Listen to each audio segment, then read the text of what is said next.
सभी विद्यार्थियों, मैं अनुराग झंवर आप सभी का इस एजुकेशनल यूट्यूब चैनल पे स्वागत करता हूँ।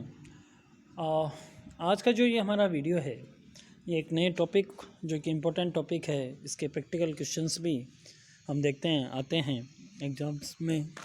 तो इसका चैप्टर का नाम है आपके standard cost method and analysis of variance. इसको हम कह सकते हैं प्रमाप लागत विधि एवं विचरण विश्लेषण।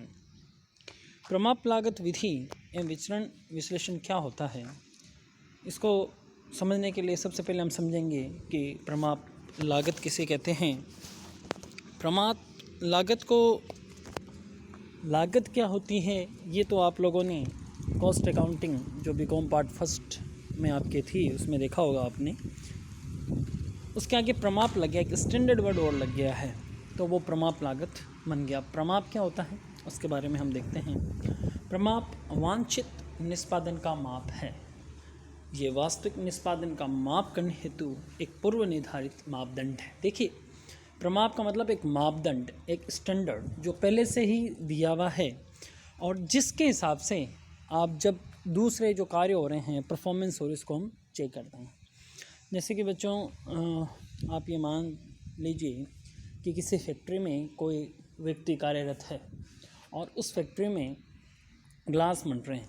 तो ये तय होता है कि भैया अगर फैक्ट्री में 8 घंटे एक व्यक्ति काम करेगा तो लगभग 200 ग्लास पर डे के तैयार होंगे।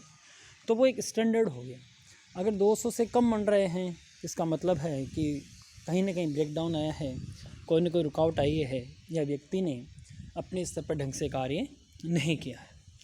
अब प्रमाप लागत किससे होते हैं वो हम देखते हैं। प्रमाप लागत वैज्ञानिक रीति से पूर्व निर्धारित लागतों पर आधारित स्वीकार्य लागत निष्पादन का माप है। देखिए,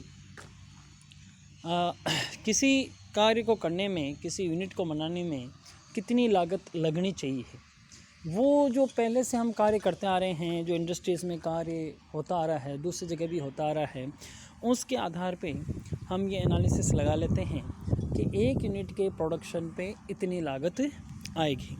तो अब जब आप ये स्टैंडर्ड तय कर रहे हो कि एक माप बना दिया जाए, एक मापदंड बना दिया जाए, ताकि पता चले कि कार्य ढंग से हो रहा है या नहीं हो रहा, और उसके लिए एक साइंटिफिक मेथड से आपने वो लागत तैयार की है, तो इसको हम बोलते हैं प्रमाप लागत। अब आता है आपकी प्रमाप लागत विधि किसे कहते हैं। तो देखिए, प्रमाप लागत विधि की जो डेफिनेशन है वो हम लेते हैं ICMA लंदन की।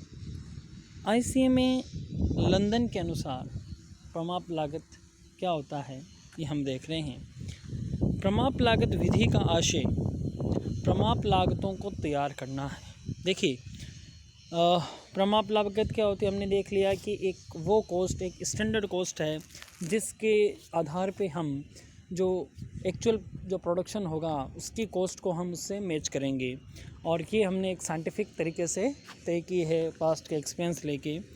लेकिन जब हम प्रमाप लागतें तय कर रहे होते हैं, उस मापदंड को बना रहे होते हैं, तो जिस विधि से, जिस तरीके को हमने अपनाया है उस मापदंड को बनाने के लिए, उसको हम बोलते हैं प्रमाप लागत विधि। तो institute of cost management accounting London के अनुसार प्रमाप लागत विधि का आशय प्रमाप लागतों को तैयार करना एवं उनका प्रयोग करना। भाई, आपने पहले स्टैंडर्ड आपने प्रिपेयर किए हैं, स्टैंडर्ड आपने डिसाइड किए हैं। अब एक बार आपने स्टैंडर्ड डिसाइडेड कर लिए तो उसके बाद में आपको उन स्टैंडर्ड का यूज़ करना है, उस स्टैंडर्ड कॉस्ट को यूज़ करना है। कहाँ यूज़ करना है?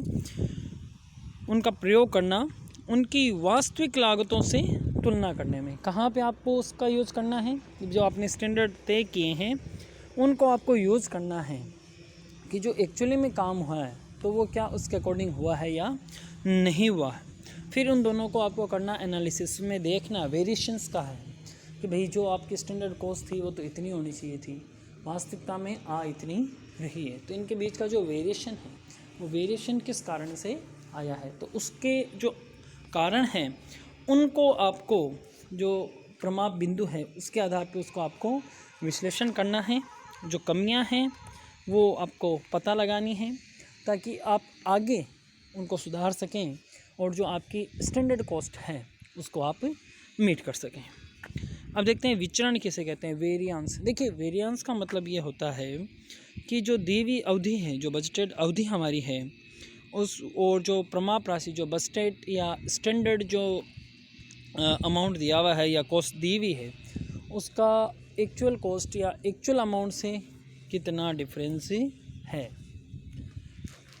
भाई स्टैंडर्ड आपका तय कर रखा है, मान लीजिए 100 गिलास बनाने के लिए आपके 800 रुपये का खर्च आएगा और वास्तविकता में आपके खर्च आया 850। तो यहाँ पे हम देखते हैं कि जो स्टैंडर्ड है वो 800 था, जो एक्चुअल है वो 850 है। तो ये जो 50 ज़्यादा आया है इसको हम वेरिएंस कहेंगे, ये जो अंतर आया है इसको हम वेरिएंस कहेंगे। इसको देखो कार्य के घंटे से भी लिया जा सकता है कि मान लीजिए 100 गिलास बनाने में 8 घंटे का समय लगना चाहिए और लग गए आपको 10 घंटे, तो ये जो 2 घंटे हैं, जो ये डिफरेंस है, ये वेरिएंस कहलाता है। अब हम देखते हैं प्रमाप लागत विधि के चरण, जो हम ये बात कर रहे हैं स्टैंडर्ड कॉस्ट की। भाई स्टैंडर्ड कॉस्ट क्या होती है?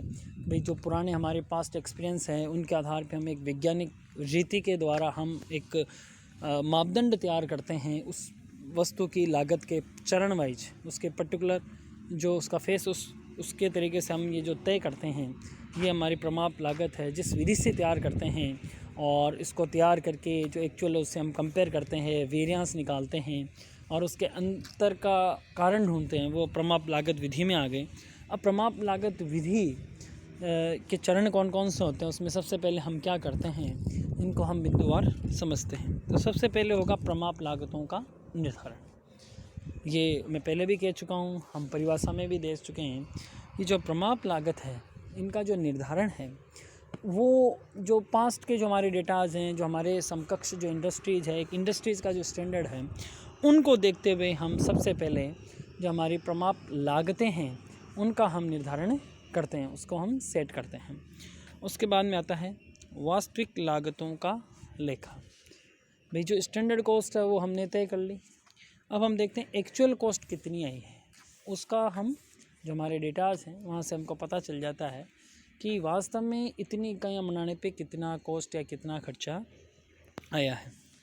अब हम तीसरे चरण में क्या करते हैं, जो स्टैंडर्ड कॉस्ट हमको दी हुई है उसको हम जो एक्चुअल कॉस्ट हमारे यहाँ अकर हुई है उसके साथ हम उसका मेजरमेंट करते हैं, उसके साथ हम उसकी कंपेयर करते हैं, उसको हम तुलना करते हैं कि कहाँ कमी या ज़्यादा रही है, ये बराबर रहे हैं या आगे पीछे कुछ ज़्यादा अंतर आ गया है। अच्छा, विचरण हमने आपको कह दिया कि जब आप प्रमाप को वास्तविक के साथ मिलाएंगे, दोनों की तुलना करेंगे, जो अंतर आपको मिलेगा वो होगा आपका विचरण। तो यहाँ पे हमारे लिए जो ध्यान देने योग्य बात है वो ये है कि जो विचरण आए हैं ये क्यों आए हैं, किस कारण से आए हैं, क्या फैक्टर्स रहे जिन्होंने इन विचरणों को बढ़ाया। तो विचरणों का हमको विश्लेषण करना है। और लास्ट है सुधारात्मक उपाय। तो कौन से हम मेजर्स लें ताकि हम इन वेरिएंसेस को चेक कर सकें, उनको हम रोक सकें। देखिए कई बार क्या होता है, तकनीक में सुधार हो जाता है, जितना हम स्टैंडर्ड सोच रहे हैं उससे अच्छा हमारा परफॉर्मेंस होता है, तो हमको स्टैंडर्ड और ऊपर करने की ज़रूरत होती है। कई बार हम देखते हैं कि कुछ अनवांटेड या आप कह सकते हैं अनस्टॉपेबल इवेंट हो जाते हैं, बारिश आ जाती है या जो विद्युत सप्लाई है वो बाधित हो जाती है या कोई फैक्ट्री में इंसिडेंट हो जाता है, एक्सीडेंट हो जाता है, तो भी हम देखते हैं जितना टाइम लगना चाहिए उससे ज़्यादा लग जाता है।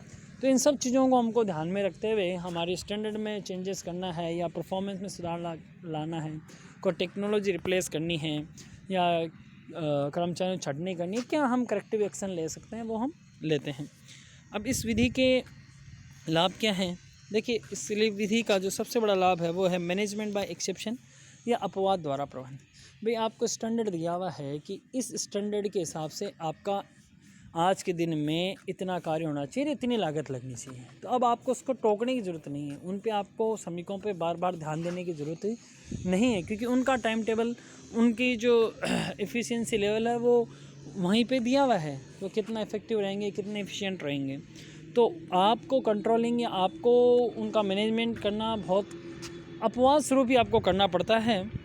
नेक्स्ट है स्कंद मूल्यांकन, स्टॉक वेरिफिकेशन हो जाता है, क्योंकि यह तय है कि एक यूनिट बनाने के लिए इतना ए बी सी जो भी रॉ मटेरियल है उसकी इतनी क्वांटिटी लगेगी, तो आपने कितनी यूनिट बनाई, कितना लगना चाहिए था, इतना आपके पास बैलेंस रहना चाहिए था, तो क्या रहा या नहीं रहा, ये पता चलता है। तीसरा मितव्ययी, देखिए जो स्टैंडर्ड कॉस्टिंग है वो हमारे लिए लाभप्रद है, क्योंकि स्टैंडर्ड कॉस्टिंग करने के लिए हमको ज़्यादा खर्च नहीं करना पड़ता, ये कम खर्चीली पद्धति होती है और इसके कारण से हम जो दूसरे तरह के खर्चे उनको हम बचा पाते हैं। मूल्यवान प्रबंधकीय उपकरण है, मैनेजमेंट टूल है, एक वैल्यूएबल मैनेजमेंट टूल है, जिससे कि मैनेजमेंट जो चाहता है, जो अपने उद्देश्यों की जो लक्ष्यों की पूर्ति चाहता है वो संभव होती है। और लास्ट बट नॉट लिस्ट, निष्पादन मूल्यांकन एवं लागत नियंत्रण। देखिए आप परफॉर्मेंस इवैल्यूएट कर सकते हो, आपको पता चल सकता है कि कौन से श्रमिक या कौन सी यूनिट या कौन सा प्रोडक्ट आपके लिए एफिशिएंट है, कहाँ पे कॉस्ट ज़्यादा हो रही है, तो समय रहते हुए आप उस पर निर्णय ले सकते हैं।